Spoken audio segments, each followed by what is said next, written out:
देशर प्राण गाँव बसे ग्रामांचल भौगोलिक अर्थनैतिक सामाजिक उन्नति एक सुस्थ और सुदृढ़ राष्ट्र गठन में सहायक हेब। तेणुकरी शिक्षा स्वास्थ्य गमनागमन ए समस्त क्षेत्रर विकास को गुरुत्व देउछंती केंद्र सरकार।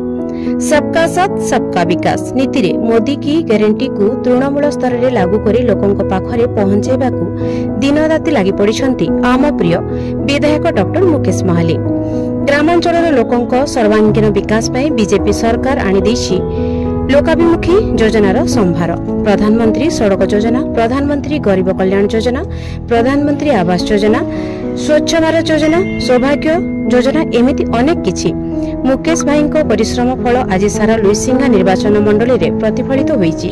प्रधानमंत्री सड़क योजना रे गाँ को रास्ता जोड़ी हेबा सहित विभिन्न स्थान में संपर्कर सेतु निर्माण करा जायछि। स्वास्थ्य सेवा क्षेत्र में लुइसिंगा निर्वाचन मंडली रे माइल खुंट स्थापन हेबाकू जाउछि। 10 कोटी टंका विनिमय रे पुईतला ब्लॉक अंतर्गत जामगारे निर्माण हेबाकू जाउछि 80 शଯ୍या विशिष्ट डाक्तरखाना। से भली महिमुंडा पीएससी रो उन्नतीकरण काम करा जायछि। गमनागमन क्षेत्र में स्थिति मजबूत करबाकू रास्ता और ब्रिज निर्माण पई अनवरत कार्य करुछंती मुकेश भाई।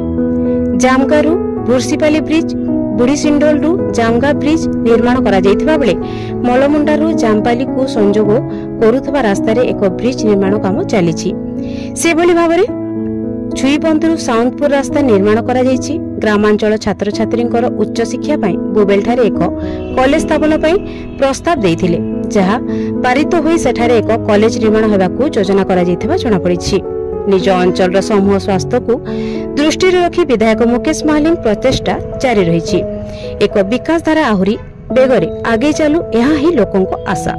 डॉक्टर मुकेश महाली भली मेलापी निस्वार्थपर दाबी और माटी सहित जोड़ी रही मनीष को आउ थे सुजोग देवा मन हुए। तेणुकरी तो लोकों मुहरे पुणी थे शुभुची सुखरे दुखरे रही सी आउ थे पुणी मुकेश भाई।